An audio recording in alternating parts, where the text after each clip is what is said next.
guys, welcome back to We Watch Movie. I'm Mike and he's Jay, and this is another goddamn Patreon review. Loves that Patreon. If you're on Patreon and you like Patreon, we have a $25 a month tier called Tim. You want shit? You're gonna say something weird.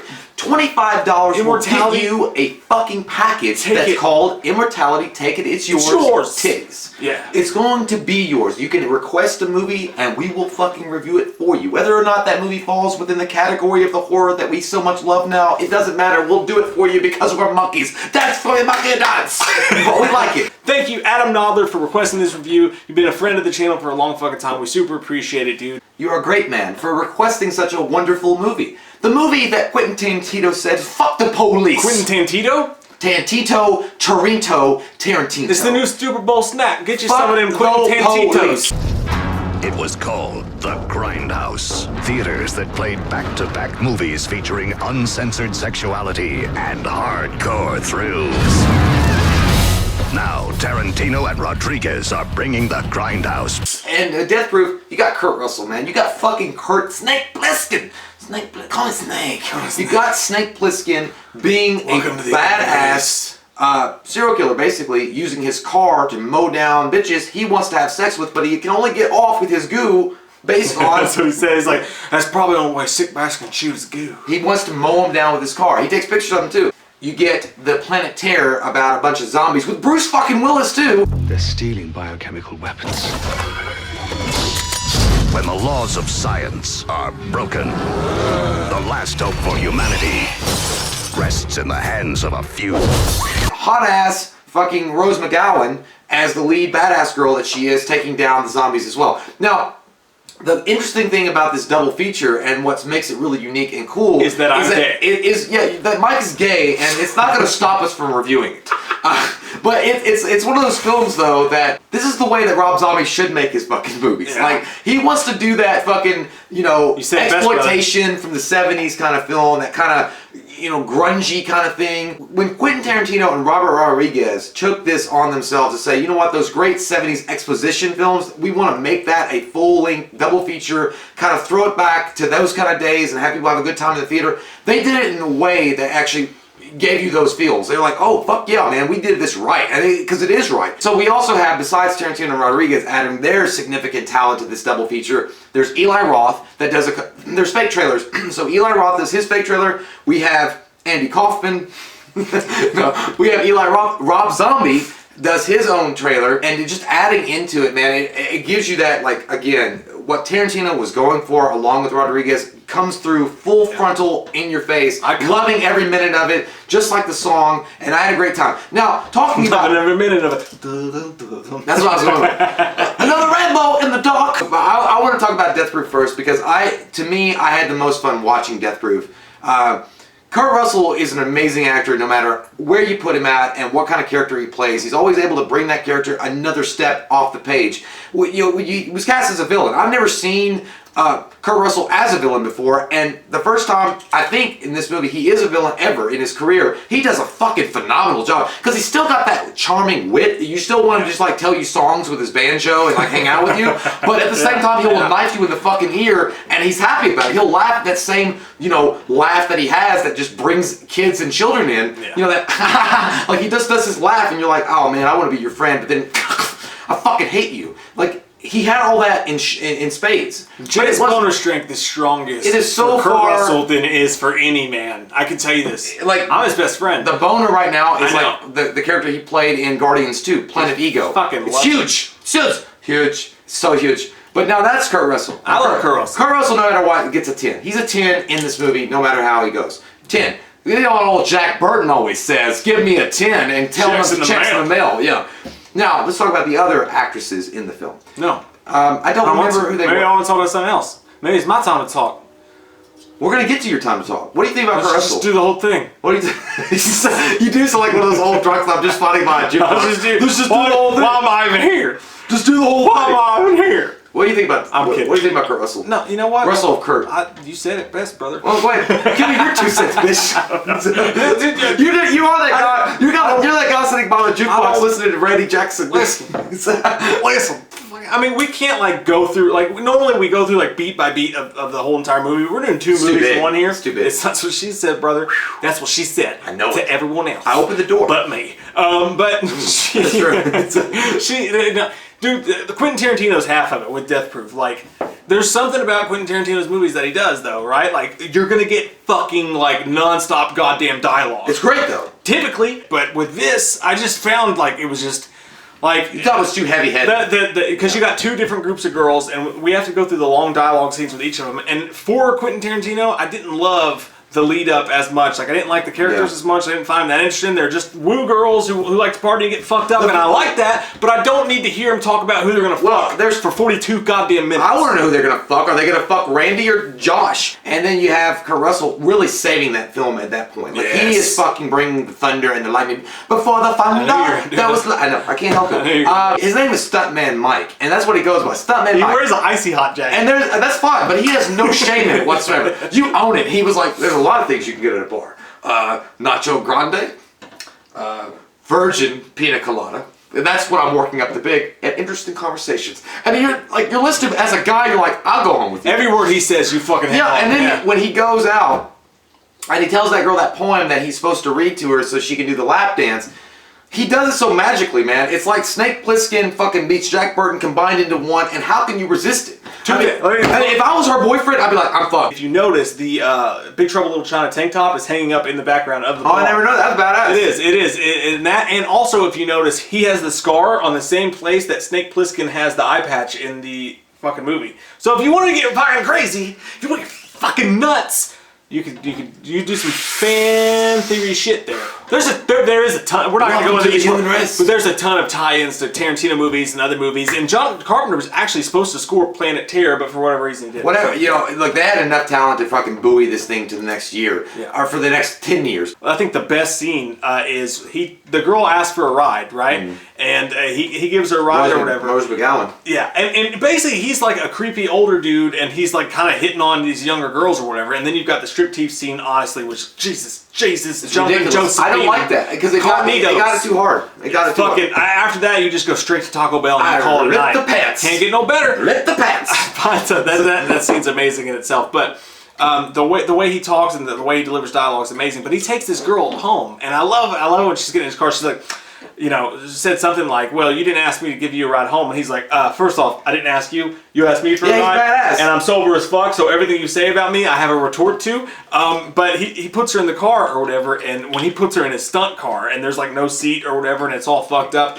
The scene that really just gets me, man, is when the girls that he's actually after turn left, and he's giving this girl a ride home, and he pulls up to the stop, and he's like, that was badass. He's like, which way are you, left or right? Yeah. And she's like, I'm right. And he's like, that's too bad. And because this is one of those scenes where Quentin Tarantino got like his love for movies and what he does by working at a video store and just watching the fuck out of movies. He knows what people want. As a fan, as a movie watcher, I'm sitting here thinking it'd be badass if he says something like this right here. That would be perfect, yeah. And he does. Like Quentin Tarantino just fucking nails shit like that to the wall. Like Michael Myers in H6 on the spike. Fucking damn. But when he's hanging around, he's like, that's too bad. He's like, because now you have to start getting scared. And when he kills her, dude, like, it's the most fucked up, crazy goddamn scene. Like, because she's got her in this little box right there, and he just slams the brake, and she's that and that's what Rob Zombie wants to be. It pops at her fucking face off. But it's fun when he's like, "Hey Pam," he was like, "When I said this car was death proof, I was fucking telling the truth. Except it's on this side. You really gotta be sitting in my seat." Yeah. Then he slams the brakes. He gets ahead of the girls that are going back to the cabin that he's been chasing the entire first part of this movie. Turns his lights off when he flips his car around and plays chicken with them, dude. Goddamn, the fucking scene. And I knew something was gonna happen to Jungle Julie because she had her fucking like feet hanging out the window, and they kept focusing on her legs.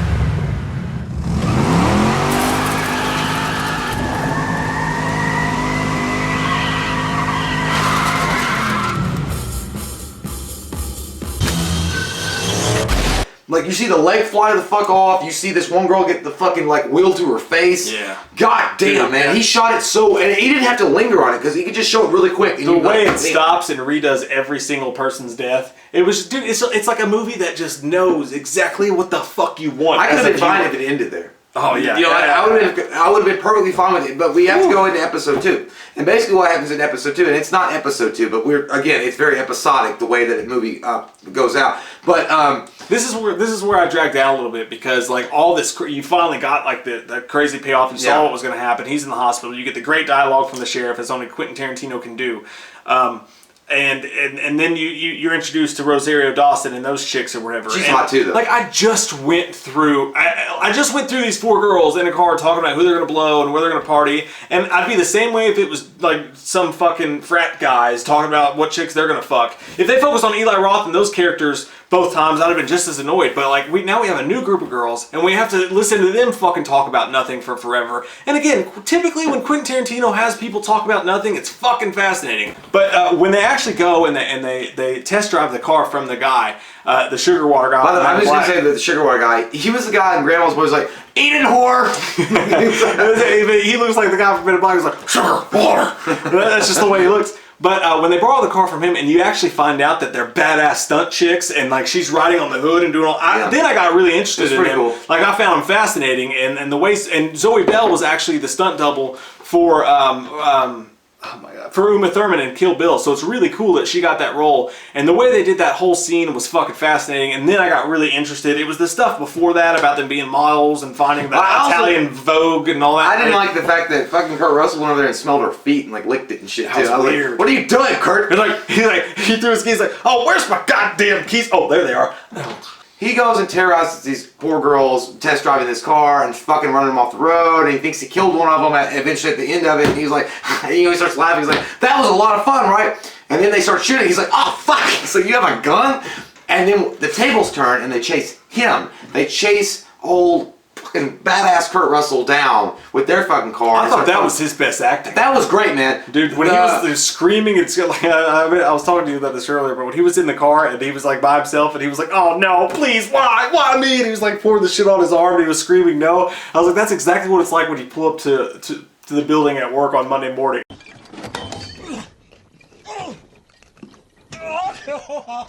Go on. Oh, why? Oh, no! Oh! Ah! Oh! Oh! Oh, do it! Do it! Do it!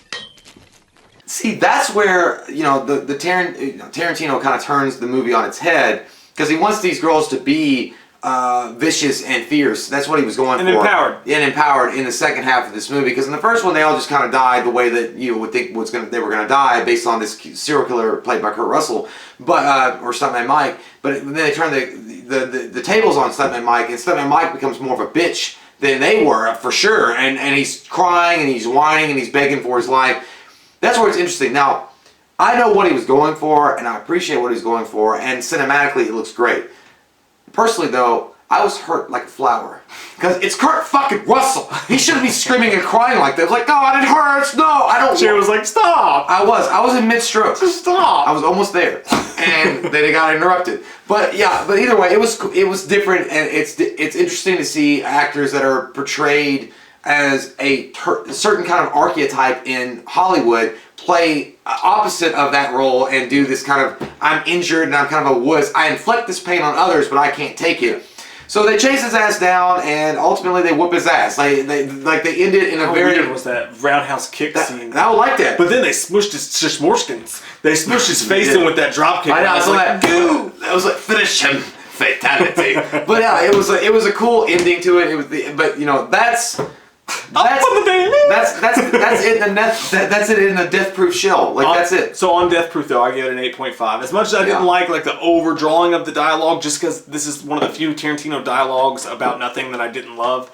8.5 to fucking just, dude, amazing. I'm gonna give it a 9. I liked it a little bit more than you, but that's just because I love Kurt Russell that much. And again, it was really interesting to see him in a role that he's not normally playing. I cannot believe that, you know, we'll get to Planet Terror, but I cannot believe this greatness, this packaged movie wasn't like heralded as one of the best fucking things out there since sliced fucking Wonder Bread. And it really wasn't. It was tanked. It was just put down in the dirt and said, "Fuck you, Cujo." I can't. Where were you? Where were you, Charles? Like, where was people? Like, where? I know people went and seen this movie. It's just weird. Like, the box office sucked. Well, it's kind of like Dread. Like, Dread was a great movie and nobody saw it. But it's weird. Okay, so the next one, Planet Terror. Actually, we'll get to Planet Terror. I gotta pee too, so we're gonna get to Planet Terror. Yeah. Doc Block, his prescription, pain. We gotta lose the arm, Joe. What do you mean lose arm? My arm? Dakota, one hot mama who knows the score. If anyone comes to the door, I want you to shoot them. What if it's Dad? Hello, baby. Especially if it's your dad. Planet Terror. The name itself does give you that 70s fucking Grindhouse feel. Like, you know, the movie's called Grindhouse. It does feel like another, again, great title for a 70s exposition film. Not to mention the fact that it kind of makes you relate to the fact that, hey, you know what? I'm kind of still drunk and I have to go to work. You know, it's Planet Terror. That's terrible. Not only do you have to go to work, but you've eaten Taco Bell 3 hours prior with hot sauce. Or when you were in high school and you were really hungover and then your parents made you go to church. Planet Terror. That happened to us a lot. We'd be in the car, moms were like, boys, have a Mentos. We're like, oh, fuck. The Mentos were good, but we had to fart in the pew. You say that because that's, like the church that we would have to go to had these wooden pews, and like we'd be sitting like 5 feet from each other, but one of us would fart, but you feel it vibrate on the wood. You'd be like, you're like, hey, did you do that? Yeah. By the way, I know that somebody said in the comments that I love you guys' review, but can you kind of stay on top of it? We can't. We try our best, but okay, let's get back to it. El Rey, cross him and it's lights out. And Cherry Darling. I made you something. She tastes like trouble. Let's get on that train. I was gonna say trail, but Terror Train. The world, this gas canister is released, and these zombies terrorize. And, fucking Saeed from Lost fucked it all up. Was that who it was? Yeah. He did look familiar. Yeah. So I've never seen Lost, so I don't know. We have to go back. Okay, so Planet Terror is a zombie film. And I love zombies, but they scare the fuck out of me. I don't know why. Zombies have always been something that scared the shit out of me, because it's like they were human and they're eating flesh. It's weird to me. It's like, what are you doing, Mom? He has an affection for chopping off people's balls and keeping them in like a pickle jar. Yeah, that was weird. And I'm glad they didn't show that part. Like, goddamn. It was like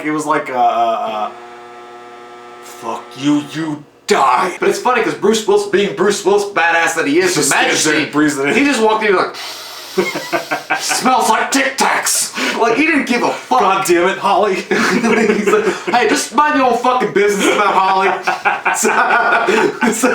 But yeah, man, it's Bruce Willis at his classic moments. Just the way, Kevin Smith couldn't get, Bruce Willis. He couldn't get Bruce Willis to do what he wanted him to do. In Cop Out. Yeah. But goddamn Rodriguez did. He's like, just be Bruce Willis. But he's barely in it. But when he did, yeah, he's like, just be Bruce Willis. And all I would tell Bruce Willis if he was in my movie, he's like, be John McClane. Rose McGowan is the main star in this, really.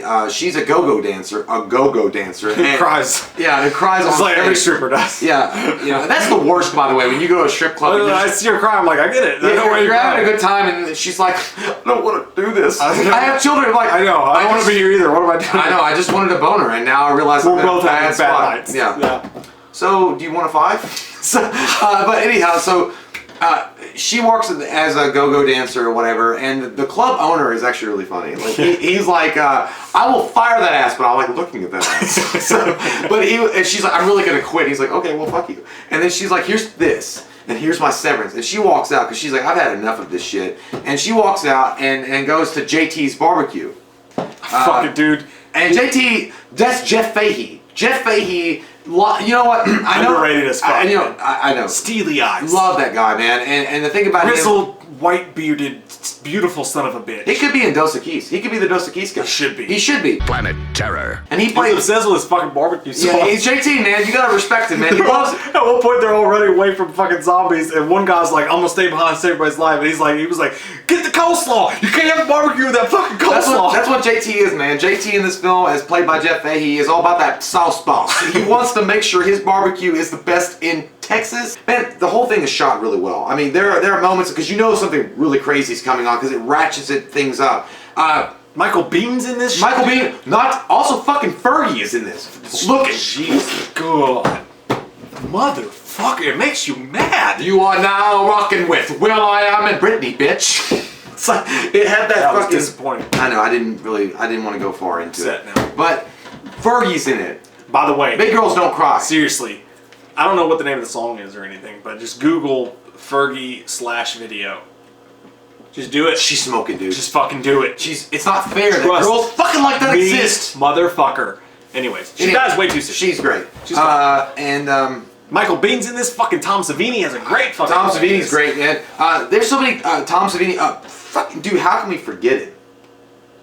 Your dad? Yeah, my dad needs help. No, what? No, God, dude, what's his fucking name? Come on, man. Snoop Dogg. No, not Snoop Dogg. D to the double O-G. No, fuck, dude. Josh Brolin. Brolin. How are we gonna forget Josh Brolin? Thanos. How dare you ask us to review a 3-hour-long movie? It's off the fucking rails. I mean, No we one had the knows what's intermission. happening. It didn't help. He's badass. Josh Brolin, man, he was practicing to be Thanos. Like he was all like he didn't give a fuck. Thanos, dude. What's funny about this is that actually he got the call from the Coen brothers while filming this. They wanted him to audition for No Country for Old Men, and he knew it was such a big role. He actually went to Robert Rodriguez, asked him if he could borrow a camera, and they actually set up a full, like, well-lit, like, situation for him to make his audition tape to make the movie happen, because even they knew what a big deal it was for him, and you could see that he's got it in this. He's fucking badass. Josh Brolin plays Block, and I don't know that because it rhymes with cock. I don't know if that. He should have been the doctor in Halloween 3. Dude, that's basically who he was. I right? think he should have been the doctor. He could, dude. Josh Brolin could do anything. He Although could do the Atkins- splits, no problem. Like he, fucking Goonies. But yeah, dude, Josh Brolin does great, and what he plays is he's a doctor at the local hospital that he has a cheating bitch wife who's cheating with Fergie. It is, I mean, God damn, it's There's Fergie, worse. man. Jesus Christ. you know, by the way, Send me video if my wife's gonna cheat on me, with Fergie. yeah, I hope it's a woman. Yeah, but if it's That's a Fergie, better and if it's Fergie, you situation. gotta ask for tape. You gotta ask. Say, you know what? Send me a video. That scene was dark though, because she's an anesthesiologist, so she has these 3 fucking noodles. Noodles. Okay. Just fucking I just went with what you said. fucking noodles. These noodles. Who bought? I bought the fucking noodles. That is a pantry. He's standing with her, and her girlfriend dies. By the way, Fergie got her head eaten out, like fucking, like gone. Her brain was gone. Want to get all the song tunes. But what that scene was intense because he's like stabbing her with her needles or whatever, and it was bad. Well, you know, we didn't. Okay, so by the way, I'm just gonna. Oh no, dude, my hands. You look like you got before we forget it, because I won't mention it. All right, go ahead. Go. He stabs her in the hands in this crazy scene because he finds out that she's been cheating, and he ends up getting turned into a zombie. But he was badass in the fucking movie. Yeah. But he stabs her with the shit in her hands, and the two really the grossest fucking, like, both. I was watching this with headphones in, and like my kids were awake and stuff, so I had to You should have exposed it. I had the show you. I had the computer turned away from them because fuck. Yeah. And I'm listening to it in my headphones, and I was like audibly in the middle of the kitchen. I was like, oh, and everybody looked at me like, what the fuck's wrong? But 2 scenes. The cereal's delicious. I did this both times. First was when that dude came in with that fucking cauliflower tongue, and Josh Brolin pops it, and it squishes on his fucking. Oh, dude, that was the grossest thing. Got I've ever the seen in my way fucking from life. it. And then when he stabs her in the hand with her own anesthesiology tools, she goes out and she's trying to escape. Oh, God. But she's the literal embodiment of, I can't do that with my hands. She goes out and she tries to put her hand behind the fucking car, and then she slips and falls, and her hand literally fucking cracks back. And dude, it's the grossest goddamn. The whole hospital sequence, it was just a fucking milestone of grossness over milestone of grossness, and I liked it. I thought it was cool. The tongue popping, I know the tongue popping scene was fucking gross, man. It's like those videos that people like to watch people like pop pimples. Oh God! Whoa. Damn you, sycophants! Inspector Gadget, that fucking gross. Snickerdoodles. It was so nasty. And I know that you felt really nice seeing Michael Biehn, because Mike has a special relationship. Me and Michael Biehn don't get along in real life. Like, you got fucking shafted. We got hard. Me and dude. Michael Biehn have a checker pass. I met him once and it didn't go well. Just leave it at that. Anybody that goes, no. It was it's so disappointing because he was my favorite action hero as a kid because he had them Nikes in Terminator 1 and it was the first VHS I ever bought. But yeah, I don't like him as a person. But he's still really good as an actor. It's not. It's sprawling. It's not. Okay, you got Tarantino with Death Proof. It's very tight. It's very toit about how they tell the story. Then you've got this one, and it does go everywhere. It goes every place and every way imaginable, and that's fine. It was fun to watch. Tom Savini, dude, it reminds me a lot of Dust. This movie reminds me a lot of Dust Till Dawn, which makes sense. But it does remind me a lot of Dust Till Dawn, especially Tom Savini when he comes out and he gets his finger chopped off, and he's like, "I'm not using color flankers, my fucking finger just got chopped off." Tom Savini was great in this. I liked him when he came in there. He was like, "This motherfucker bit my finger off," and then Michael Bie's like, "Well, put a Band-Aid on it." He's like, "No, he literally bit my fucking finger off." It's almost too good to be true. Like, it's so fucking badass. It's almost too good to be true. It's one of those. Like, I honestly, it's almost disappointing these movies came out this way, because if this had just came out on its own as a zombie film, completely separate from this special thing they did, I feel like it would have got way more recognition, because this is a great fucking zombie movie. But there's the sex scene when the film actually burns away, and then there's another scene where they're back at the barbecue factory, and then like it literally just disappears, and it's like, sorry, a reel's missing. Apologize for your inconvenience, which just adds to the batshit crazy. I kind of liked it though, because that was pure 70s. Like, that was pure like, oh, well, they fucked something up. And typically in the 70s, they would have like a reel or something missing, but it wouldn't be like 20 minutes of footage like they made it seem here. But it was still pretty fucking batshit crazy and cool. But when they come back, everything's fucking different. It was crazy. I know what the fuck's going on. The fucking barbecue sauce is on fire. Everything's like burning. And Ray's backstory is explained. Michael Biehn's a fan of him now. Yeah, Michael Biehn's like, if you just told me a few of it, oh, Ray, things would have been different. He's like, can I have a gun now? I was like, yeah. Now there's the peg leg scene that you talked about when he just shoves a fucking stick in her and all of a sudden magenta is a color. He shoved a stick in her stump. Yeah, and that's even worse. It's not working. Her leg stump.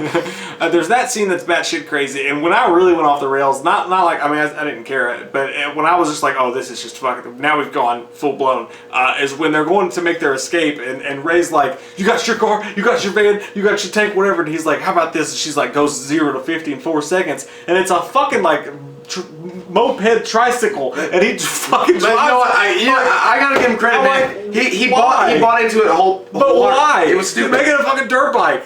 Have you ever played Mario Kart? Those fuckers get fast, and he could have thrown bananas out. That was true. That was weird. That was a weird scene. And what they do is eventually it felt like they gave up a little. Yeah, they were trying to. Well, okay, so we're gonna do the same thing. We're gonna rush to the end. They rush to the end. They meet up with Bruce Willis and his comrades, his military guys. They take him captive. Obviously, Ray has been a part of the group at some point. He knows who they are. Yeah. Bruce Willis is just like, he basically explains to him that he just wants to get a cure for his men, and that's kind of a sad thing. Like, you gotta understand what he's doing it for. But they have to keep this like gas mask on him completely, otherwise they become like zombies.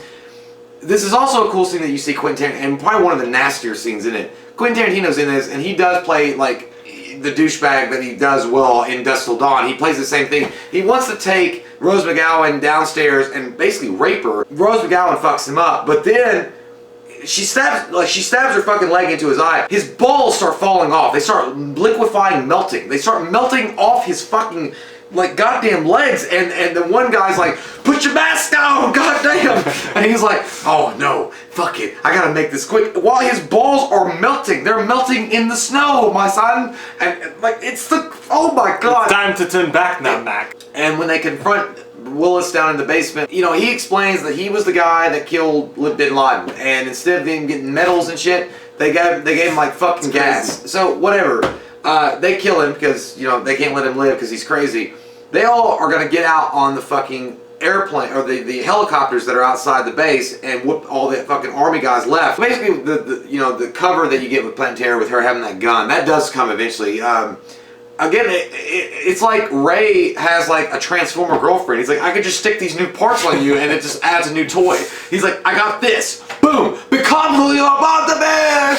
And then she like whoops ass with this fucking, so she's never practiced with a leg gun before. I mean, it takes years. I mean, it takes practice. It takes circus training. Yeah. I mean, we know this. But no, she whoops ass with that, like, the leg gun. Can't go ninja, nobody don't need ninja. She jumps over a fucking wall using, that was a badass scene. She used like the grenade propelled part of the gun to rocket herself over the wall and whoop the guy's asses that was guarding the helicopters. And Ray does this weird thing though before he dies. So he's like, you know, she was like, you always said we'd be 2 against the world. He's like, we will be. And he's like touching her stomach. He's like, I never miss. I never miss. Like doing that Deadpool thing. You know, he's going to be a soccer player yet the end. Yeah. And fast forward a few years into the future, they're in Mexico. She's leading the fucking, you know, charge in a white dress on a horse with these survivors going into you know, their survival town, looking like fucking Frida.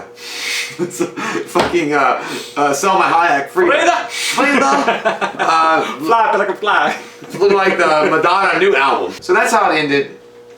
Overall, Rodriguez's film, do I think it's better than Death Proof? No, I personally don't like it better. I think that the character developments are a little bit better, but I still think that Tarantino gave us a slasher film just with a car that I enjoyed a lot more. Because when Russell was on. With Rodriguez's film, you had to get through a lot of crazy, weird shit to get to where you wanted to go. And then when you got there, it was cool, but then there were parts that were like, There's just, for me, in Planet Terror, there's so many, like Savini and Michael Biehn and all the crazy shit, Josh Brolin, like, it was so much. There was a lot of people in it. It was just so much, and there were so many little great moments in it. It was like, it was almost too good. Like, I know that sounds dumb, but it was almost too good. I give them both an 8.5. To me, they're equal. Well, you gotta give Grindhouse itself a one-shot deal. Yeah, and I give the whole thing an 8.5. I love the shit out of it. I'm glad that, as fuck as it, I think they're both amazing. I like them both equally. They're very different, but very much the same. I love the fucking, like, scratched film, like, bubble 70s feel. Yeah. Like, That's it's where a one of a kind, man. That's where I'm going. I'm going an 8.5 myself. And it's crazy imagining looking at this film and just thinking, what if Tarantino and Rodriguez both had collaborated on one film, you know, not two different films, but one film, and it'd be something like Halloween. Yeah. You know. Oh damn. Have I just released the heavens and the gates have opened? Too much. I think it's a testament to what real filmmaking is about, taking a chance and doing something crazy and weird and not caring about violence. You're definitely not going to get it here in 2017. No, and it's not even about the violence. It was a story. Violence and gore is used to tell a story effectively, and if you do it right, then if you're just doing it to limelight that I'm making a horror movie, then you're obviously fucking up. They're doing it like those add it to the overall narrative of the story, and that's what Tarantino's a master storyteller, as well as Rodriguez. And I don't know he had nothing to do with it per se, but you can also taste John Carpenter's influence on this, man. Like, he's there for sure. Well, Edgar Wright actually, not Edgar Wright, Eli Roth said that he, you know, with his trailer of Thanksgiving, he did pull from, you know, Halloween and Friday the 13th and those kind of slasher films to make that kind of classic slasher stuff from the 70s. So again, man, if you guys have never seen Grindhouse, if you've never seen it at all, check it out, because it's definitely one of those kind of films that you're like gonna watch one time, you're like, how the fuck did this make money? Like, I don't understand why this thing isn't like talked about multiple, kind of like Tremors. Like, why isn't Tremors talked about? I don't know, because it's not, because Kevin Bacon had a dusty butt. Who the fuck knows in the desert? But at the end of the day, thank you so much, man, for requesting it. You did a great fucking job with this one. You guys are fucking killing it right now. You Patreon supporters are really tickling our butts with feathers, and we like it a lot. We laugh a lot because it tickles, but we are having a good time. It's my favorite thing to have my butt tickled with is your feathers. Great. I mean, now some fun for me. But again, man, thanks so much. We had a great time reviewing it. We're looking forward to the next Patreon request, and until next time, you sexy fucking Grindhouse motherfuckers, you stay hot and you stay poking and get yourself choking. I don't know. I had to rhyme something. I don't know. It's good. Maybe it's stroking. We watched a movie. Yeah. We watched a movie. We watched it. We watched a movie. Yeah. You know what? We did a review. We watched a movie. We watched a movie.